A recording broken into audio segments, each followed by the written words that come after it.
ওয়াকফ বিল, এই বিল আমরা মানছি না, আমরা মানব না।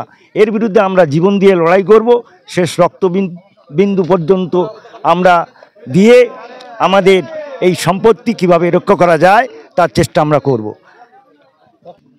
বিশেষ করে তালাক প্রথা থেকে আরম্ভ করে এই ওয়াকফ বিল থেকে আরম্ভ করে মুসলমানদের ভারতবর্ষ থেকে বিতাড়িত করার যে পরিকল্পনা, বিশেষ করে আরএসএস দীর্ঘদিন ধরে করে আসছিল, সেটাকে বাস্তবে রূপ দেওয়ার জন্যে নরেন্দ্র মোদী সরকার আমাদের মুসলমানদের উপরে চরম আঘাত হানার জন্যে এই ওয়াকফ বিল রাতের অন্ধকারে পাশ করেছে।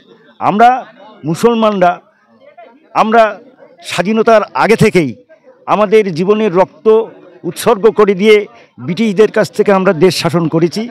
তা আপনারা জানেন, বিশেষ করে দিল্লির যে বোর্ড আছে, দিল্লির যে গেট আছে, দিল্লি গেট, সেই গেটে আপনারা জানেন আমাদের মুসলমানদের বিশেষ করে প্রায় বেশি অংশের 60% মুসলমানরা তারা আমাদের ইংরেজদের বিরুদ্ধে লড়াই করার জন্য রক্ত দিয়েছেন, জীবন দিয়েছেন। তাই মুসলমানরা এদেশে জন্মগ্রহণ করেছিল, এদেশে থাকবে, তাদেরকে তাড়ানো কোনোভাবে সম্ভব নয়।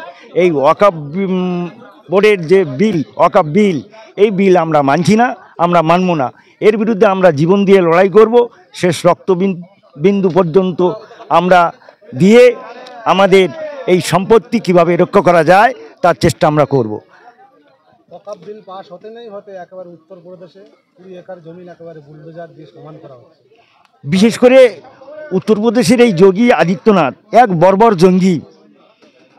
শুধু উত্তরপ্রদেশের মানুষের উপরে যেভাবে বুলডোজার চালিয়ে মুসলমানদের উপরে অত্যাচার চালাচ্ছে, আগামী 2029 সালে যখন লোকসভা আসবে আপনারা দেখবেন সেই লোকসভা ভোটে বিজেপি ভারতবর্ষের গভর্নমেন্টে আর আসতে পারবে না।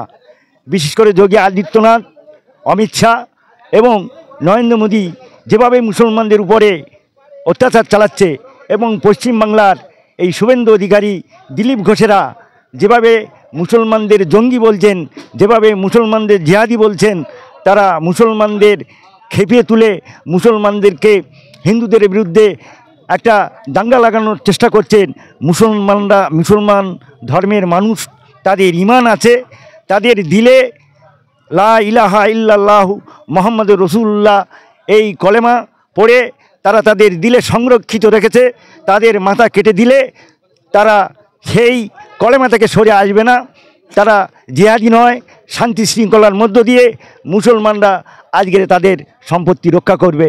আর একটা কথা বলে শেষ করব, সেটা হলো এই, মুসলমানরা আপনারা দেখেছেন কোনো জায়গায় জোর করে হিন্দুদের উপরে কোথাও বুলডোজার চালায়নি, আগামী দিনেও চালাবে না।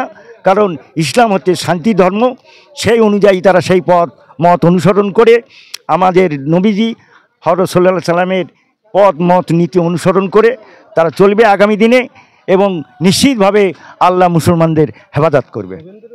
বেশ কিছুদিন আগে একেবারে হুমকি দিলেন যে তৃণমূলের 42টা এমপি আছেন তাদেরকে একবার চ্যাংদোলা করে ফেলবেন। ও এক বর্বর, অসভ্য, নোংরা লোক। ওর বিরুদ্ধে যত কম কথা বলা যায় তত ভালো। ওর মাথা খারাপ হয়ে গেছে। ও পশ্চিমবাংলার মুখ্যমন্ত্রী হওয়ার স্বপ্ন দেখেছিল, কিন্তু মমতা ব্যানার্জির জনপ্রিয়তা, পশ্চিমবাংলার আপামর জনসাধারণ প্রায় 10 থেকে 11 কোটি মানুষ মমতা ব্যানার্জিকে ভালোবাসেন, মমতা ব্যানার্জির উন্নয়নকে ভালোবাসেন, মমতা ব্যানার্জির আদর্শকে ভালোবাসেন, মমতা ব্যানার্জির পথ চলাকে ভালোবাসেন। মমতা ব্যানার্জি ভালো মানুষ যদি না হতো তাহলে বিশ্বের বিভিন্ন প্রান্ত থেকে, বিশেষ করে অক্সফোর্ড থেকে তার আমন্ত্রণ আসতো না। তিনি সেখানে গিয়ে ভারতবর্ষের একটা গর্ব হিসেবে তিনি সেখানে বক্তৃতা দিয়ে পশ্চিমবাংলা এবং ভারতবর্ষের উন্নয়নের কথা বলেছেন। পশ্চিমবঙ্গের বিশেষ করে মহিলাদের সংরক্ষিত কিভাবে করা যায়, বিশেষ করে মহিলাদের কিভাবে উন্নয়ন করা যায় তা তিনি দেখিয়ে দিয়েছেন। তাই মমতা ব্যানার্জির বিকল্প আজও পর্যন্ত পশ্চিমবাংলায় নেই, আর অন্য কোনো রাজনৈতিক দল মমতা ব্যানার্জির বিকল্প হতে পারবে না মমতা ব্যানার্জি জীবন দশা পর্যন্ত।